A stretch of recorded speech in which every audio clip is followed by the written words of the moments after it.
Boa tarde, meus irmãos. Que a doce paz do Mestre Jesus se faça presente. É sempre uma satisfação, uma alegria muito grande esse nosso encontro nas tardes de domingo, onde nós aprendemos mais um pouquinho sobre a vida de Jesus, para que verdadeiramente a gente use esse aprendizado, esse vetor, esses conselhos na nossa vida. E para a nossa harmonização, a nossa preparação, trazendo a nossa mente para cá, deixando de lado um pouquinho as nossas preocupações, as nossas ansiedades, nós vamos fazer uma leitura que, por coincidência, tem muito a ver com o tema que nós vamos abordar na tarde de hoje, sobre a riqueza. E aí na lição 56, intitulada Lucros, Lucas diz o seguinte: e por que tens ajuntado? Para quem será Jesus? Em todos os agrupamentos humanos, Emmanuel nos esclarece, palpita a preocupação de ganhar. O espírito de lucro alcança os seitores mais singelos, meninos, mal saídos da primeira infância, mostram-se interessados em amontoar egoístamente alguma coisa. A atualidade conta com mães numerosas que abandonam o seu lar a desconhecidos durante muitas horas do dia, a fim de experimentarem a mina lucrativa. Nesse sentido, a maioria das criaturas converte a marcha evolutiva em corrida inquietante. Por tais do sepulcro, pontos de chegada de todos que saíram do berço, a verdade aguarda o homem e interroga. Quando a gente chega lá na portinha, né? Partindo dessa para outra, e vão perguntar para a gente, na nossa consciência: que trouxestes? O infeliz responderá que reuniu vantagens materiais, que se esforçou por assegurar posição tranquila de si mesmo e dos seus. Examinada, porém, a bagagem, verifica-se que quase sempre que as vitórias são derrotas fragorosas, não constituem valores da alma, nem trazem o selo dos bens eternos. Atingida semelhante equação, o viajor olha para trás e sente frio, prende-se de maneira inexplicável aos resultados de tudo o que amontoou na crosta da terra. A consciência, inquieta, enche-se de nuvens e a voz do Evangelho soa-lhe os ouvidos. Pobre de ti, porque teus lucros foram perdas desastrosas. E o que tens ajuntado? Para quem será? Qual é a nossa herança? Vamos então fazer a nossa aproximação mental, de coração, de sentimento, com os benfeitores de cada um que aqui está presente, criando assim uma harmonia interior, mentalizando todos aqueles a quem amamos, todos aqueles que passam por dificuldades e que precisam deste momento, desta onda de amor que nos envolve neste instante, acolhendo a nossa boa vontade, encaminharmos em direção ao seio de Deus nosso Pai, buscando diariamente servir e amar, que as lições que a nossa irmã Vânia vai nos trazer na tarde de hoje possa preencher nossa inteligência, possa preencher nossos melhores sentimentos e assim, Senhor, avançarmos na nossa progressão espiritual. Isso posto, pedimos a permissão para iniciarmos os nossos trabalhos evangélicos da tarde de hoje, dizendo graças a Deus, que assim seja.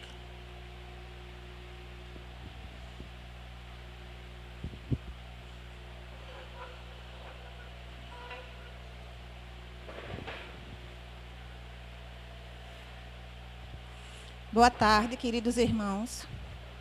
Que Jesus nos abençoe hoje, agora e sempre. É com muita alegria que estamos novamente nessa casa para falarmos mais uma vez do Evangelho do nosso Senhor Jesus Cristo. Hoje nós iremos falar um pouquinho sobre o capítulo 16. Não se pode servir a Deus e a Mamon. O item 7, que tem como título a utilidade providencial da riqueza. E também tem um outro título, porque este item ele tem dois títulos, que é Provas da Riqueza e da Miséria.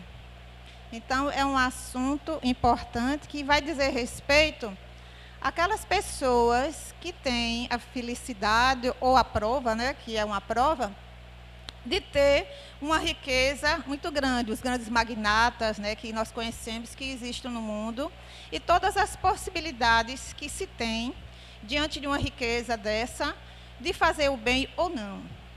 Mas essa lição, ela precisa também chegar até nós. Por quê?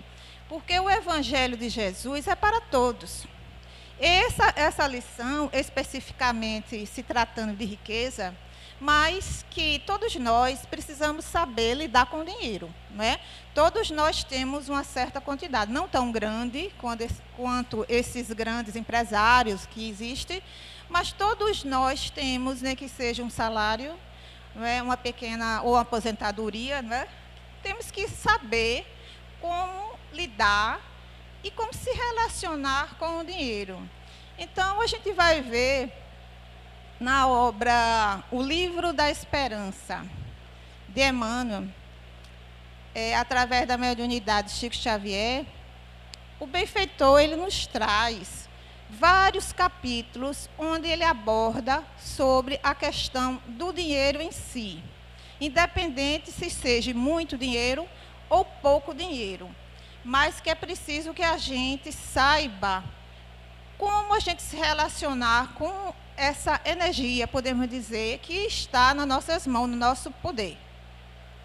Então, quantas vezes a gente pode pensar e até sentir uma certa aversão pelo dinheiro, porque a gente sabe que, por causa do dinheiro, muitos crimes acontecem.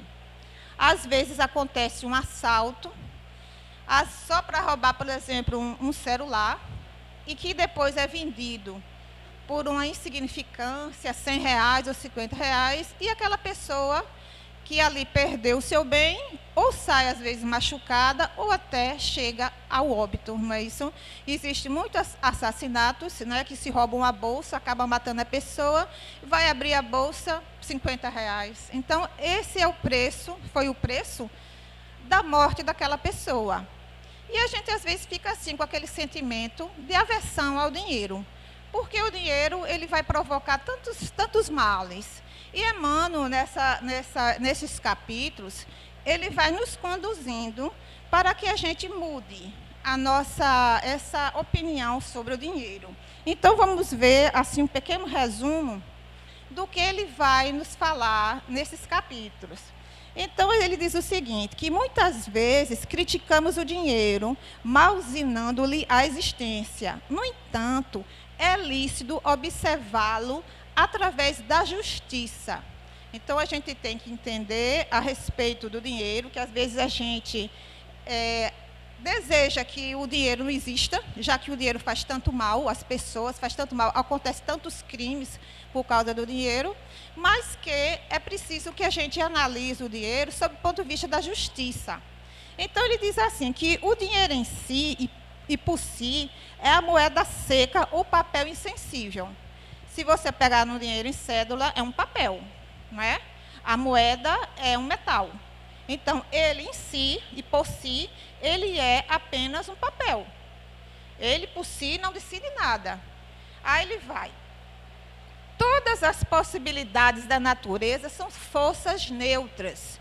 Então, ele dá como exemplo, por exemplo, a eletricidade. Nós estamos aqui, os ventiladores estão ligados, não é? A utilidade da energia, da força elétrica. Entretanto, se a gente vê, homens constroem uma cadeira elétrica, onde existe pessoas que são condenadas à morte e que morrem dessa forma. Ela é recrutada pela mesma energia.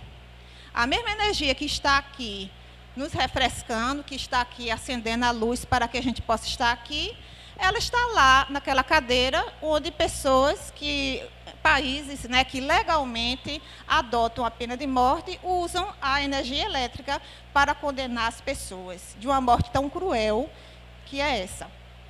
Então a gente já começa a ver a questão de quem está por trás do dinheiro, certo? A pessoa que está conduzindo essa energia neutra, como ele aqui fala. Ele fala também do magnetismo, que também é uma energia neutra, que você pode usá-lo também tanto para o bem quanto para o mal. Aí ele diz, não censures a moeda, que será sempre alimento de evolução. Então, ele já está aqui, já está recomendando, né? Não censure a moeda, porque o dinheiro em si não tem culpa. Sempre será alguém que está por trás. Aí ele diz, a moeda, em qualquer forma, ou seja, em cheque, hoje nem se usa mais, né, o cartão de crédito, Pix, em forma de diamante, em forma de ouro, seja qual for a forma dela, é agente neutro de trabalho pedindo instrução que a dirija. Então, aqui ele já está nos conduzindo que é necessário que aquele dinheiro haja o que por trás? Uma instrução que o conduza para que a gente possa conduzi-lo de uma forma correta. Então, para isso, é preciso que a gente tenha esse entendimento, que é o que muitas vezes a gente não possui, não é? Saber administrar os nossos bens corretamente. Então, ele fala o seguinte, que sempre, em toda ação, seja em relação ao dinheiro, sempre permanece a inteligência humana. Ou seja, por trás de toda ação, sempre vai ter inteligência humana, encarnada e muitas vezes desencarnada, com o seu potencial de influenciação no meio que a gente vive. Então, ele vai falar sobre os dois grandes problemas da humanidade, que sabemos que é o egoísmo e é o orgulho. Em todos os setores, não só nessa questão econômica, mas em todos os relacionamentos, em tudo, em toda a nossa vida, a questão do orgulho e do egoísmo, ela constitui uma imperfeição do espírito. Independente se o espírito ele está passando pela prova da riqueza ou se ele está passando pela prova da miséria, a imperfeição está no espírito. Por quê? Porque ele vai dizer o seguinte, que o egoísmo é o veneno que promove a secura dos sentimentos. Então, o egoísta, ele tem os seus sentimentos que ele está voltado para ele, então ele tem a secura, ou seja, ele não tem aquele fogo do amor que vai em busca do próximo, ele está sempre voltado para ele mesmo. Então, o egoísta, ele poderia ir em dois extremos. Nós temos a avareza e, por outro lado, a gente vai ter o que ele fala aqui, o monopólio do esbanjamento. Ou seja, ou você é avarento, não gasta nem consigo próprio, ou a gente pode correr o outro risco, que é o monopólio do esbanjamento, é quando você vai gastar muito, mas só com você. Pode até chegar ao seu ciclo familiar e olha lá, né? Vai depender muito, apenas das pessoas que estão ali ao seu redor, nem isso às vezes. Então, a gente vai gastar todo o nosso dinheiro que nós temos em prol de nós mesmos. Aí nós teremos uma coleção de bolsa, uma coleção de sapato, uma coleção de roupas, e assim a gente vai gastar. É o monopólio do esbanjamento, que você vai gastar só com você mesmo. E no meio termo, nós iremos ter o meio termo disso, né? Que a gente tem que buscar sempre, em todas as questões, o equilíbrio das nossas ações, né? A não ser, nem a chegar aqui na avareza e nem ter esse esbanjamento só para si próprio. Jesus deu vários exemplos, né? Nas suas parábolas, no contato com o povo, a população, falando a respeito dos perigos que tinha a avareza e os perigos também da riqueza. E em questão do orgulho, se refere porque o orgulho é o estimulante do erro. O orgulho, ele vai estimular todas as paixões.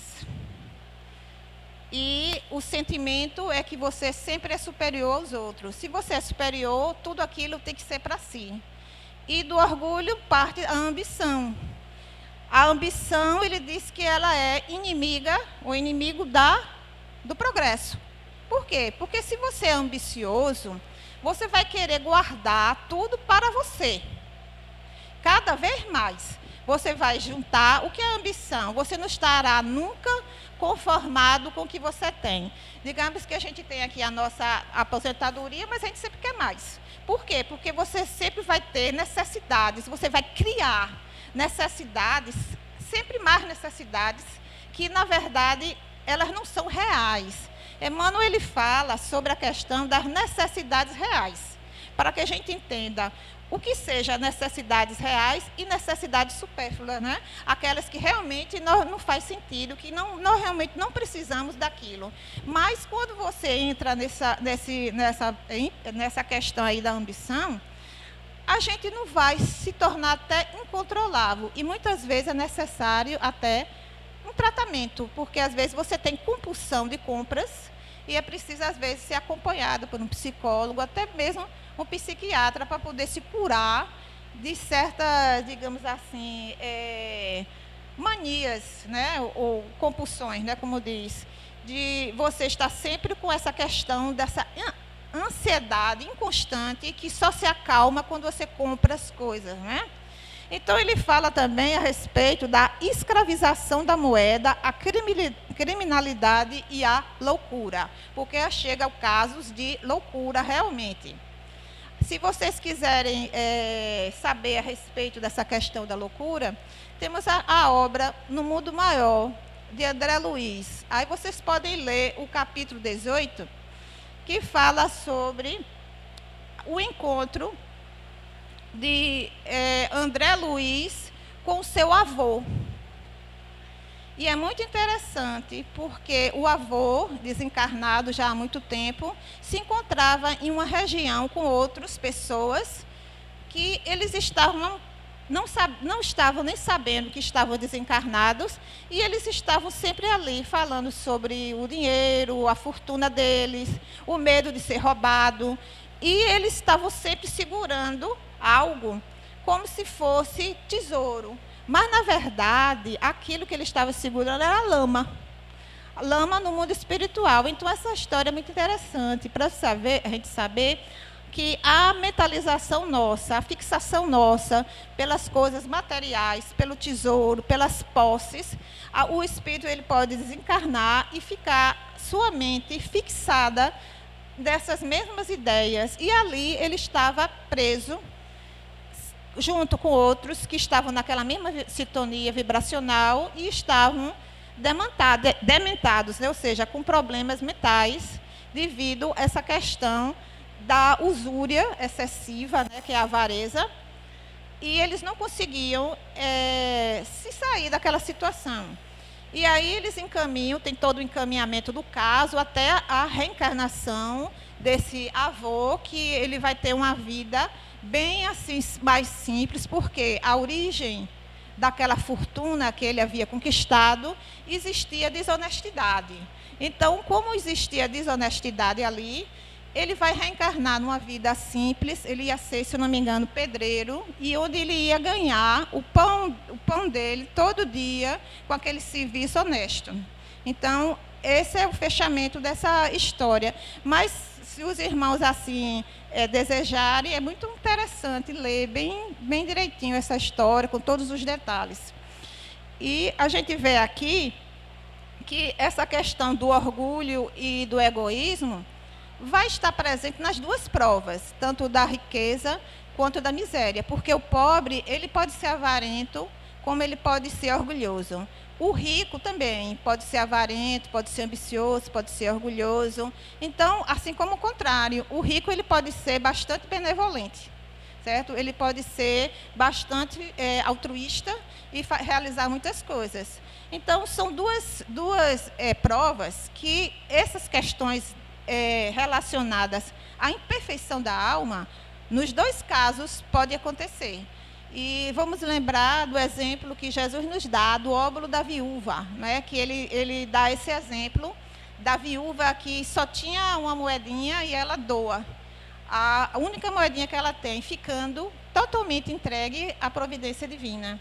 Então, Jesus ele enfatizou muito essa história desse óbolo para nos dizer que, mesmo o pobre, ele pode ser bastante generoso, bastante doador, mesmo passando por necessidade. Nem todos nós, certo, iremos assim ter essa atitude, mas esse exemplo ficou, imortalizou-se, né, para nós, porque todos os exemplos que estão ali, que todas essas pessoas que contribuíram no Evangelho de Jesus, eles deixaram seus exemplos.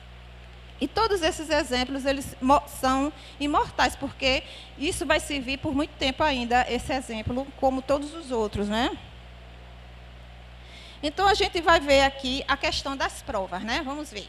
A prova da riqueza e a prova da miséria. O que a gente vai ter que entender aqui é sempre a justiça e o amor de Deus, sempre em primeiro lugar, para a gente entender. Então, para que a gente possa entender essas questões sociais que existem no mundo, não é? Tanta gente, poucas pessoas com tanto dinheiro e muitas pessoas que não têm quase nada. E a gente vê, observando essa casinha aqui, essa casinha mais pobrezinha, que você vê que ela não tem nem vizinhança, né? E a gente vê que muitas vezes, quando está junto, assim, aquele aglomerado, existe uma fraternidade ali também, né?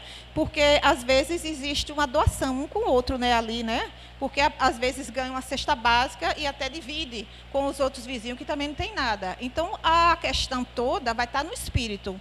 O pobre pode ser muito generoso e muito fraterno, entende? E o rico também, ou vice-versa, não é? Então, a gente vê a questão aqui da alternância das posições sociais. O que é isso? A gente vai ver isso no Livro dos Espíritos, porque no Livro dos Espíritos, na Lei de Igualdade, Kardec vai tratar desse assunto. Porque Kardec ele trata de vários assuntos bastante relevantes para a humanidade. Então, ele fala sobre casamento, ele fala sobre a questão por que nascem crianças que morrem novinhas. Então, várias questões Kardec tratou. E também trata dessa questão, dessas desigualdades sociais. Por que existe isso no mundo? Né? E a gente vê que o espírito, ele pode, numa mesma vida, ser miserável e enriquecer. Pode ser o contrário também. Ele pode nascer rico e perder tudo, não é? Perder, entrar em falência, e de repente ele não tem mais nada. Então, existe sempre essa alternância dentro de uma mesma vida e a alternância nas reencarnações.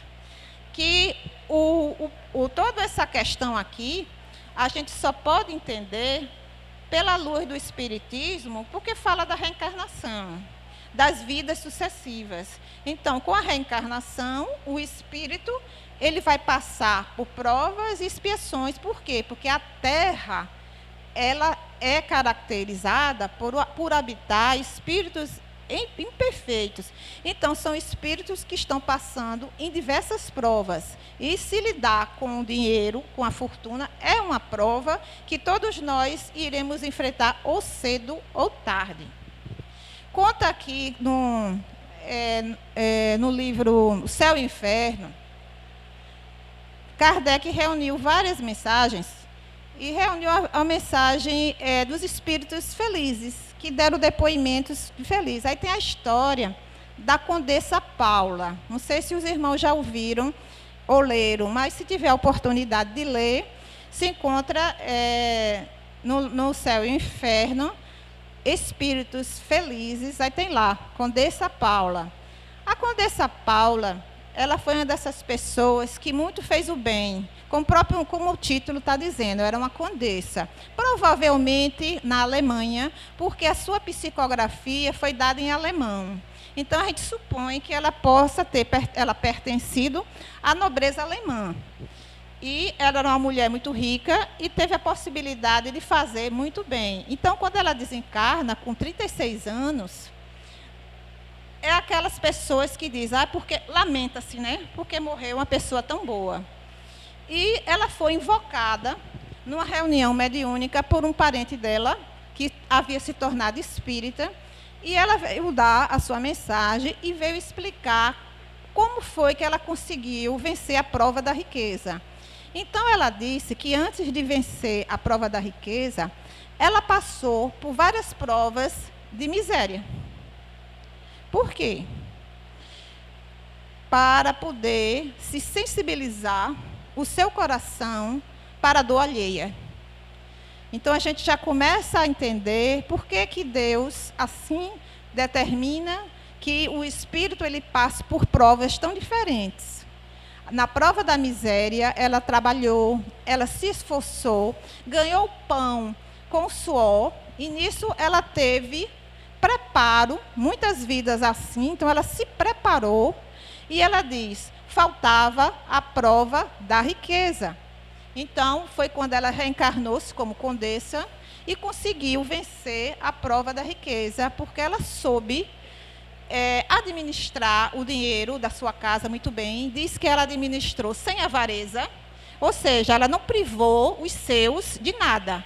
Ela soube fazer a administração do seu lar, porque era uma mulher que tinha, no caso, o marido, tinha aquelas reuniões, né? A gente sabe, né? Principalmente naquele tempo, né? Que tinha muitos jantares, né? Aquelas festas na Alemanha e tudo mais. Então, ela tinha obrigações sociais. Mas ela não foi avarenta, mas ela soube administrar de uma forma que o que sobrava, ela conseguia auxiliar muitas pessoas. Então, ela diz que ela dá o conselho de que os espíritos não se apressem de pedir a prova da riqueza, mas que antes é preciso que a pessoa se prepare para isso, por causa da sensibilidade do coração. É preciso que a gente se sensibilize, e a gente só vai sensibilizar quando a gente passa, porque quando a gente passa pela dor, a gente sabe que o outro sofre. Uma mãe que perdeu seu filho, ela sabe o que outra mãe que também perdeu o seu filho. Por quê? Porque ela passou pela experiência. Então, ela está com o coração sensível àquela dor. Uma pessoa que está doente de qualquer enfermidade, quando encontra outra, sabe. Por quê? Porque está passando também pela mesma experiência. Então, é assim, dessa forma, que a gente aprende. Porque a gente vai, por que isso? Por causa da dureza ainda dos nossos corações, devido aqui aquelas duas chagas que a gente já viu ali, que é o orgulho e o egoísmo, que ainda nos prende muito ao nosso coração, para a gente ser uma pessoa assim mais sensível às causas humanas, né? E a gente vai ler agora as perguntinhas que tem no Livro dos Espíritos, que vai tratar disso. Então, ele diz assim, a igualdade absoluta das riquezas é possível? Alguma vez existiu? Não, não é possível haver a igualdade das riquezas. Então, ele vai explicar que não é possível porque existem diferentes aptidões. Prova é que uma pessoa ganha um prêmio, às vezes perde tudinho, porque não tem aptidão. Porque para saber fazer investimento, para saber fazer negócio, é preciso ter inteligência, ter aquele senso, porque tem pessoas que têm senso financeiro de fazer um investimento, e esse investimento tem outros que não sabem. Outros perdem, porque não tem talento, não tem dom. E é preciso que a gente desenvolva todos os talentos, porque o espírito ele precisa estar se preparando sempre para as provas. Então, todo preparo é positivo para o espírito, é um aprendizado. Aí ele pergunta de novo, a 814, por que Deus deu a uns a riqueza e poder e a outros a miséria? Então, é justamente isso, porque Deus é justo, e Ele dá as mesmas provas para todos nós. Ora é riqueza, ora pode ser miséria ou pobreza, vamos dizer, porque nós temos dois extremos aí, né? Muita riqueza e miséria. Mas nesse meio, encontramos quem? Nós, né? Classe média, todos nós aqui. Então, isso tem a ver com todos nós, para que a gente possa se despertar para essas verdades espirituais. Aí ele pergunta, qual das duas provas é a mais terrível? Aí ele vai responder, a da infelicidade ou da fortuna? Aí ele responde que as duas são difíceis, porque a gente vê a miséria, pode abrir até a criminalidade também. Você não pode suportar, você vai ver o quê na miséria? O murmúrio, ou seja, a reclamação contra Deus. E a riqueza, ela vai abrir todo o campo, a porta larga, onde você pode ficar insensível e você seguir aquele caminho que a gente já viu ali, da ambição, certo? E chegando até a criminalidade, que está nos dois lados, né? Que a gente já viu, porque o rico também entra na criminalidade, do mesmo jeito que o pobre. Então, ele diz, se o rico sofre tentações, não dispõe também de maiores meios para fazer o bem? Sim, o rico, ele tem mais meio. Nós estamos falando aqui, irmãos, do bem material, certo? Porque o bem moral, certo? De amor, todos podemos. Aqui a gente está falando apenas da caridade material, aquela caridade do mundo mesmo aqui da gente aqui, que estamos encarnados. Mas só que não faz, por causa justamente dessas questões, de se deixar levar pelo orgulho, né, pelo egoísmo e ambição. Então, são provas difíceis, as duas provas são muito difíceis, mas que a prova da riqueza tem todos esses perigos que estão aí, diante de nós, não é? E a gente vai contar aqui um caso desse homem aqui. Vamos dar exemplo nessa história aqui, porque ela é bem interessante. Esse caso de Haile Gebrselassie é bem interessante. Essa história eu escutei numa palestra, no YouTube mesmo, sobre esse tema. E eu achei interessante, porque ela vai tocar em muitos pontos que a gente falou agora. Esse rapaz, ele nasceu na Etiópia, que a gente já sabe que é um lugar bastante carente, né, de bastante necessidade de fome, né, de tudo. E ele nasceu com uma família, são 10 irmãos. Então, a gente já vê aí uma família numerosa, 10 irmãos. Na região onde ele morava, certo? Não tinha água e nem tinha eletricidade. Aí a gente já vê as questões das necessidades básicas do ser humano. Se não tem água, né? Não existe banho, ou seja, eles teriam que, talvez, né, não explica muito, né, no que eu pude ler, pouca coisa sobre ele, que aonde eles iam buscar água, mas teriam que caminhar. Como aqui no interior, a gente sabe que no Brasil não está longe disso, não. Né? Existem regiões aqui que realmente também não tem água, né, que as pessoas têm que caminhar bastante. E eles tinham lá uma plantação de arroz. Aí eu fiquei até pensando, como é que essa plantação sobrevivia, né, se não tinha nem água, né? Tinham que realmente buscar água em algum poço para a plantação, na certa devia ter alguma horta, né? Porque como é que eles iam viver? Tinha que ter alguma coisa, né? Em relação à escola, que é uma outra necessidade básica do ser humano, né? A escola, existia escola, mas ela ficava a 10 quilômetros de onde ele morava. Ou seja, para estudar, ele tinha que caminhar 10 quilômetros para ir e 10 quilômetros para voltar. Então, ele tinha que fazer esse esforço para poder estudar. Então, o que ele fazia? Ou ele ia andando, ou ele ia correndo. E o que ele fazia? Ia correndo. E aí? O que a gente se lembra disso? Quem são os grandes campeões do atletismo nas Olimpíadas, se não são os africanos, né? Os africanos, eles se destacam muito por ganhar Olimpíadas, né? Então, o que foi que aconteceu com ele? Corria para 10 quilômetros de manhã, né, voltava mais 10 quilômetros, e assim ele foi correndo. Correu, e aí?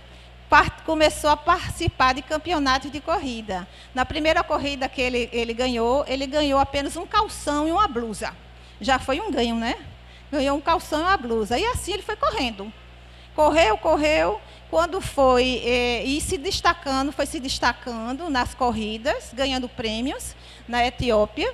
E quando foi em 1996, ele ganha as Olimpíadas de Atlanta. Aí ele ficou famoso internacionalmente, né? E no ano 2000, ele ganha novamente as Olimpíadas, medalha de ouro. Então, aí você vê a própria dificuldade, né, dele de nascer nessa região, fez com que ele melhorasse de vida, não é? Ele correr da casa dele para a escola, esses 10 quilômetros para ir e 10 quilômetros para voltar, daí mudou a vida dele, entende? Você vê que a reencarnação desse espírito, que vem até mesmo para dar um exemplo a todos nós de perseverança, não é? De trabalho digno e de sair de uma situação de maneira honesta. E assim ele foi vencendo e foi investindo aquilo que ele tinha. E foi ganhando dinheiro, porque quando você ganha a Olimpíada, começam os patrocinadores, né? E ele começou a adquirir fortuna.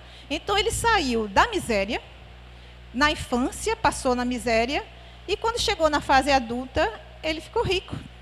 Então, você vê que passa por uma prova, passou e está na outra prova. E o que ele fez? Vamos ver, né? O que ele fez? Eu anotei aqui, para eu não me esquecer de todos dos investimentos dele, não é? Então, como é que ele fez? Então, o dinheiro que ele ganhou, ele foi investindo. Então, ele construiu no próprio país, que isso é importante, na Etiópia. Por quê? Porque muitas vezes as pessoas, quando enriquecem, o que fazem? A primeira coisa é sair do bairro de mora, ou então sair do país. Quantos artistas a gente sabe, né, que vão morar em outros países? Vão fazer os seus investimentos em outros países, alegando muitas vezes a questão aqui do Brasil, o perigo da criminalidade aqui no Brasil. Mas ele não fez isso, porque o que acontece que no Evangelho fala, e o Evangelho cita, que muitas pessoas que enriquecem, que são pobres e que enriquecem, a primeira coisa que eles fazem é justamente esquecer suas origens.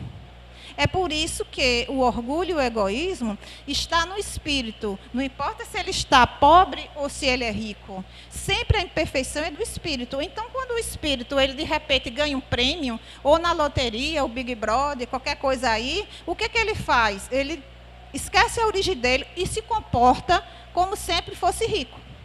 Que nunca foi pobre na vida, nunca passou necessidade. Por isso que sempre nós teremos que combater, em qualquer situação, o orgulho e o egoísmo estará sempre dentro de nós.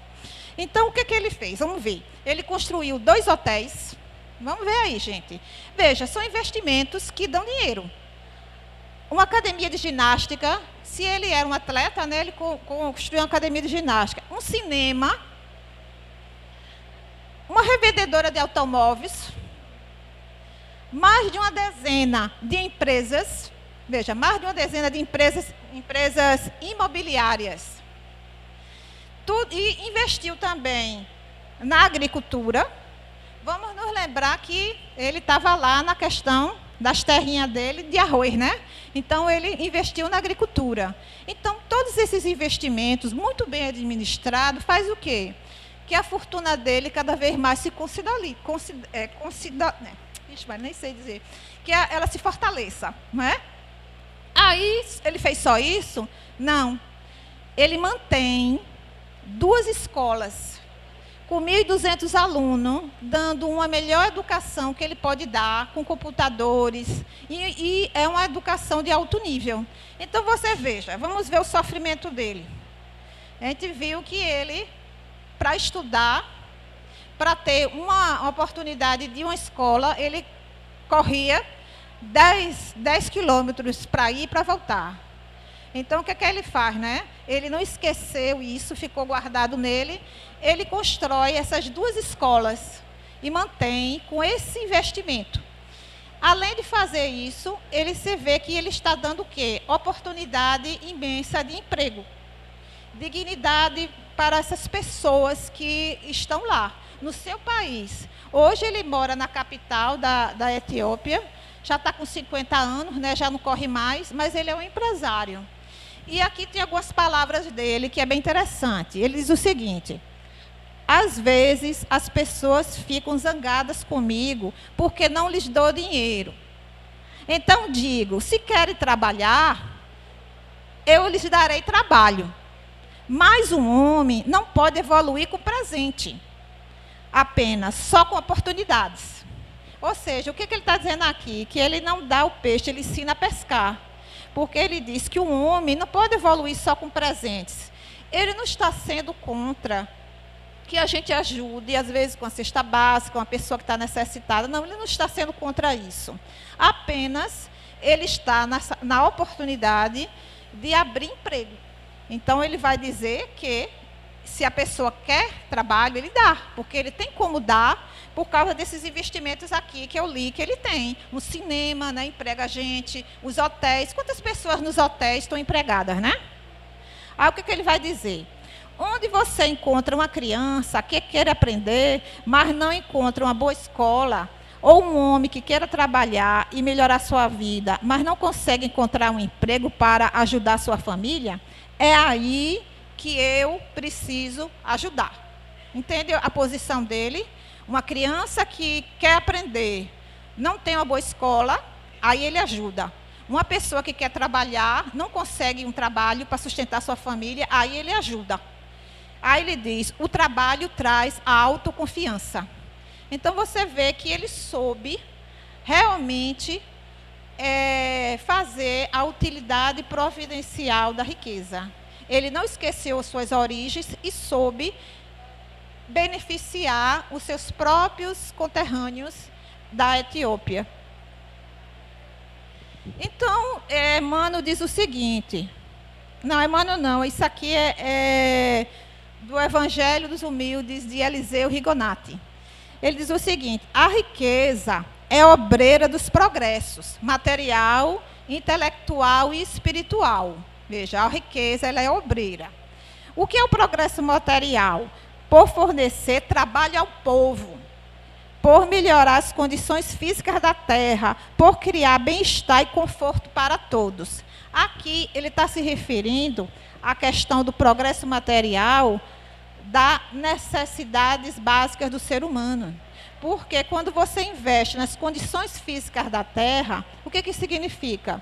A região não tem água, se investe em poço, porque a água é vida. A água é vida para as plantas, certo? Para os animais, o gado, a criação de animais, de leite, não é? Para dar sustento às pessoas. Então, criar o bem-estar e conforto. Aqui não está se falando que a riqueza ela será igual, não. Mas que a necessidade básica, todo ser humano merece ter as suas necessidades básicas satisfeitas, que é a alimentação, moradia, certo? A questão da vestimenta e uma questão também de segurança e um certo conforto, lazer. Essas são as necessidades básicas que todos nós precisamos. O resto já é lucro e às vezes, excesso. Não é? Então, ele fala também sobre o progresso intelectual, que a fortuna ela pode desenvolver as artes e as ciências.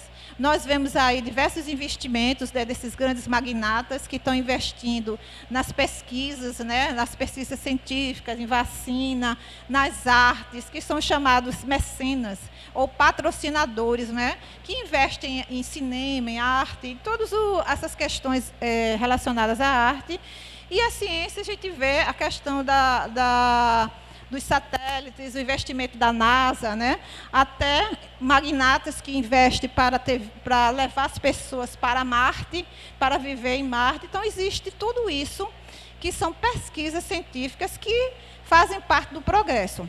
Em contratempo, a gente vê que se investe tanto dinheiro em naves para levar o homem à Lua, para fazer todas essas questões que faz parte do processo evolutivo da Terra, mas em contrassenso, existe uma infinidade de pessoas que não têm as suas necessidades básicas atendidas, Como sabemos aqui mesmo no Brasil, a realidade, na África, em outros lugares, onde existe carência de tudo. Se você vê as reportagens sobre a África, você vai ver crianças que estão lá, um monte de crianças para serem adotadas, entende? Doenças que existem lá. Então, existe ainda uma discrepância muito grande em relação à questão dos investimentos. Os investimentos de tecnologia tem que haver? Tem. Porque você vê que a comunicação hoje no mundo, por causa dos investimentos financeiros desse setor, a gente se comunica com todo mundo rapidamente. Nós temos aí, né, o WhatsApp, que você pode falar com qualquer pessoa do Brasil, né, ou qualquer pessoa do mundo, entende? Então, você vê que é necessário. Mas a gente não pode esquecer as questões morais, entende? Porque o progresso intelectual, ele avança, mas o progresso moral tem que haver. Então, ele fala sobre o progresso espiritual, por proporcionar aos seus detentores os meios suficientes para a prática do bem, o bem em grande escala, a caridade. Então, aquele que é rico, ele tem a oportunidade de fazer o bem em grande escala, mas nós podemos fazer o bem material em pequena escala. Sempre temos que nos lembrar disso, porque a gente tem oportunidades diversas. Isso eu estou falando materialmente, né?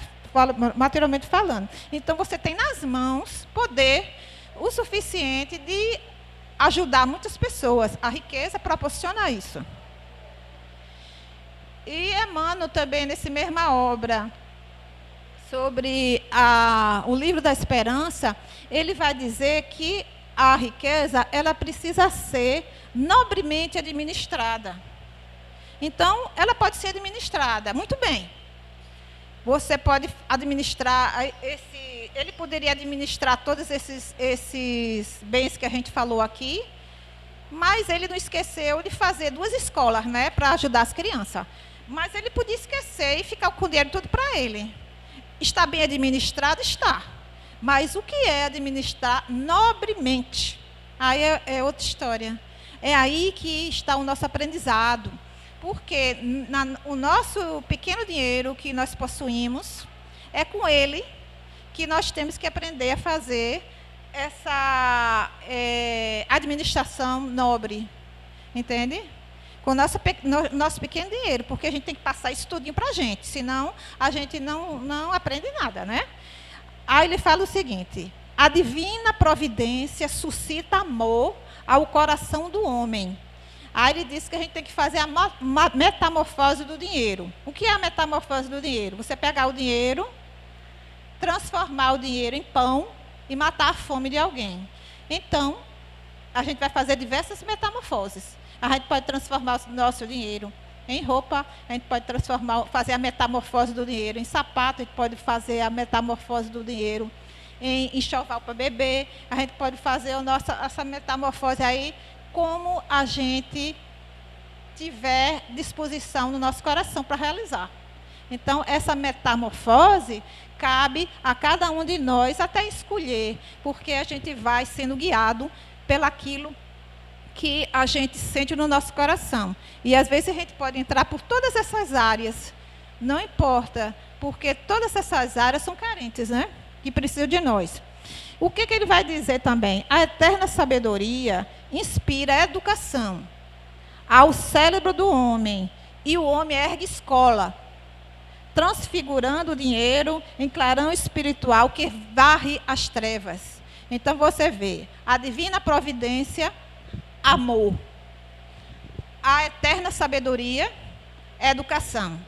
Por quê? Porque nós precisamos da educação das escolas, né, tradicionais, porque aí a gente vai ter o aprendizado necessário para que a gente possa encontrar um ofício, para que a gente sobreviva, mas tem as escolas espirituais, que também precisam ser abertas, né?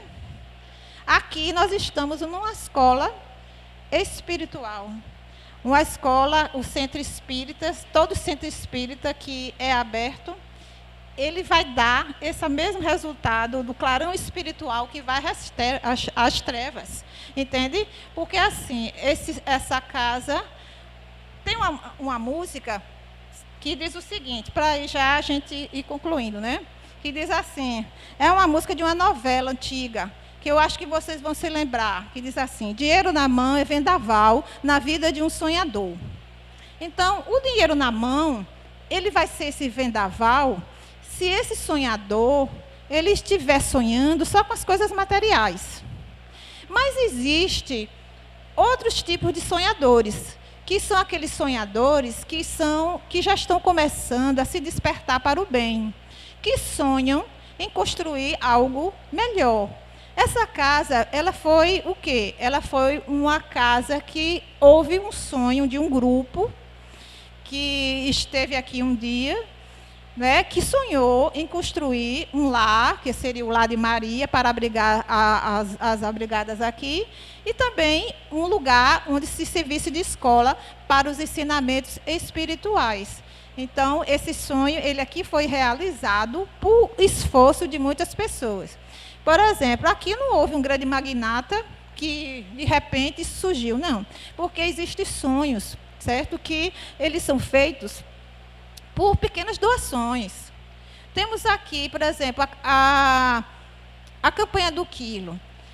Quando a gente vai para a campanha do quilo, a gente recebe pequenas doações, que são pequenas moedas, mas que juntando se realiza algo, entende? É a força, porque nós que somos pequenininhos, né, que nós não somos os magnatas da grande fortuna, mas que a nossa pequena fortuna possa ser, como diz Emmanuel aqui, nobremente administrada, que a gente possa, de alguma forma, doar o nosso tempo, se a gente não tem posses, mas a gente pode doar o nosso tempo, e a gente pode doar também alguma coisinha, alguma moeda, que possa ajudar, contribuir para a formação, para a construção ou a manutenção de uma casa como essa.